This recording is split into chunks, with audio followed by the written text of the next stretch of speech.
News, सच जरूरी है। नमस्कार, आप देख रहे हैं एमएनएस न्यूज लाइव। आप सभी का स्वागत है। मैं हूं आपके साथ मर्शी। तो आइए जानते देश और दुनिया की तमाम बड़ी खबरें।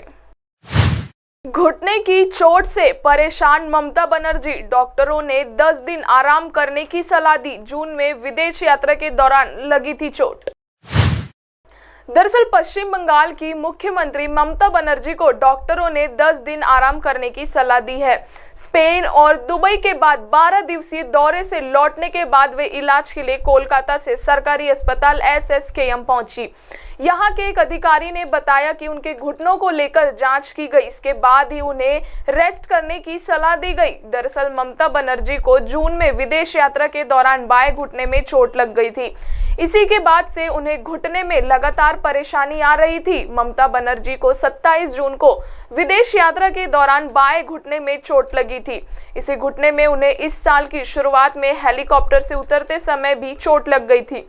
उनके घुटनों की जांच SSKM अस्पताल में की गई। जांच में ममता के बाएं पैर के घुटने के लिगामेंट में चोट का पता चला है। साथ ही उनके बाएं कूल्हे के जोड़ में भी लिगामेंट की चोट के निशान थे। अस्पताल में उन्हें भर्ती होने की सलाह दी गई थी, लेकिन उन्होंने कहा कि वह घर पर ही रहकर इलाज जारी रखेगी। खराब मौसम और लो विजिबिलिटी के कारण ममता के हेलीकॉप्टर की सिलीगुड़ी के पास सेवोक एयरबेस पर इमरजेंसी लैंडिंग करानी पड़ी। हेलीकॉप्टर से उतरने के दौरान उनकी कमर और पैर में चोट लग गई। वे जलपाईगुड़ी के क्रिंटी में एक जनसभा को संबोधित करने के बाद बगाडोगरा जा रही थी। DGCA ने हादसे पर कहा कि CM ममता हेलीगो चार्टर्स प्राइवेट लिमिटेड के EC-145 हेलीकॉप्टर पर सवार थी। बागडोगरा में भारी बारिश और बादलों के काफी नीचे होने के कारण हेलीकॉप्टर को सेवोक डाइवर्ट करना पड़ा। हेलीकॉप्टर लड़खड़ाने लगा था, इसी वजह से पायलट ने इमरजेंसी लैंडिंग का फैसला किया।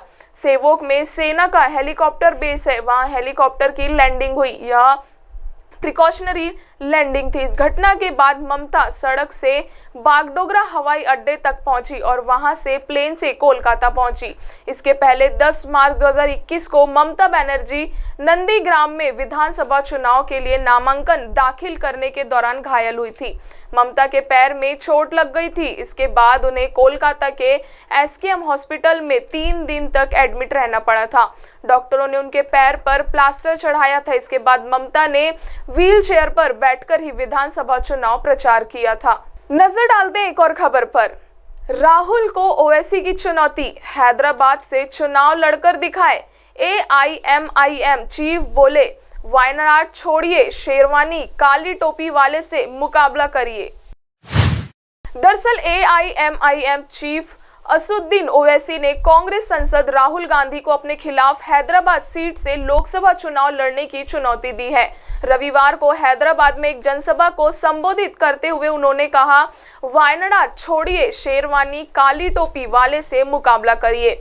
ओवैसी ने कहा, कांग्रेस बड़ी बड़ी बातें करती है। यही कांग्रेस थी जब बाबरी मस्जिद और सचिवालय की मस्जिद गिराई गई थी। जमीन पर आइए, मुझसे मुकाबला करिए, मैं तैयार हूं, दो हाथ करेंगे, मजा आएगा।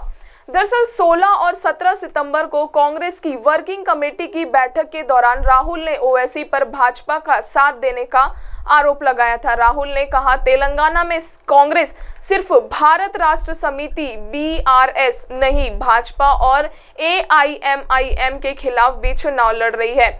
ओवैसी ने भाजपा सांसद रमेश बिधूड़ी के बयान पर कहा, संसद में भाजपा का एक सांसद एक मुस्लिम सांसद को गाली देता है। लोग कह रहे हैं सांसद में नहीं बोलना चाहिए था, उनकी जुबान खराब थी। वह दिन दूर नहीं जब देश की सांसद में किसी मुस्लिम की मॉब लीचिंग होगी। रुक करते एक और खबर का।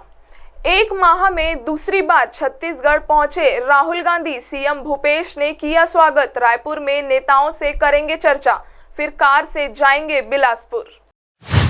दरअसल राहुल गांधी एक माह में दूसरी बार छत्तीसगढ़ पहुंचे हैं। रायपुर पहुंचने पर CM भूपेश ने एयरपोर्ट पर उनका स्वागत किया। यहां मेयर फॉर रिजॉर्ट में नेताओं के साथ चर्चा करेंगे। दोपहर 12:30 बजे कार से बिलासपुर जाएंगे। उनके साथ मुख्यमंत्री और कई नेताओं का काफिला भी जाएगा। राहुल बिलासपुर से आवास न्याय योजना शुरू करेंगे। तखतपुर में कार्यक्रम का आयोजन होगा। इस संभाग में सबसे ज्यादा 25 विधानसभा सीटें हैं, इसीलिए राजनीतिक दलों का फोकस यहीं पर है। संभाग में कुल 8 जिले हैं और 25 विधानसभा सीटें। 2018 में यहां से कांग्रेस की 14 सीटें आई थी, जबकि बीजेपी की कुल 15 सीटें में 7 बिलासपुर संभाग से थी। बीएसपी और जोगी कांग्रेस के खाते में कुल 4 सीटें आई थी, जिसमें जोगी कांग्रेस के 2 सीटों और बीएसपी को 2 सीटों पर जीत मिली थी। ये पहला ऐसा संभाग था जहां 11 सीटों पर कांग्रेस को हार का सामना करना पड़ा था। संभाग की कोटा, मारवाही, लोरमी की सीटों में जोगी कांग्रेस का प्रभाव देखने को मिला। मस्तूरी, बेलतरा और बिल्हा सीटों पर बहुजन समाज पार्टी जीत और हार में महत्वपूर्ण भूमिका निभाते आ रही है। जांजगीर चांपा जिले की राजनीतिक तासीर एकदम अलग है। जिले की 6 विधानसभा सीटों पर बसपा का अच्छा खासा प्रभाव नजर आता है। पाचमगढ़ और जैजैपुर में बसपा प्रभावी भूमिका में नजर आती है। सियासी गलियारों में यह चर्चा है कि जब जब क्षेत्रीय दलों को 20,000 से कम वोट मिले हैं तो कांग्रेस को फायदा हुआ, और इन दलों को 20,000 से ज्यादा वोट मिले तो फायदा बीजेपी को होता है। एक संभाग के माध्यम से सीधे 25 विधानसभा सीटों को साधा जा सकता है, इसलिए सभी पार्टियां जोर से आजमाइश कर रही है। अब आप हमारे चैनल को आपके मोबाइल पर भी देख सकते हैं। मोबाइल में देखने के लिए प्ले स्टोर से MNS news TV app download करें। इंस्टा, ट्विटर, फेसबुक और अन्य सोशल मीडिया प्लेटफॉर्म पर हमारा चैनल उपलब्ध है। आप हमारे चैनल को लाइव भी देख सकते हैं www.mnsnewstv.com पर। फिलहाल वक्त हो चुका है दर्शकों ब्रेक का। ब्रेक से लौटने के बाद देखेंगे देश और दुनिया की तमाम बड़ी खबरें। नमस्कार।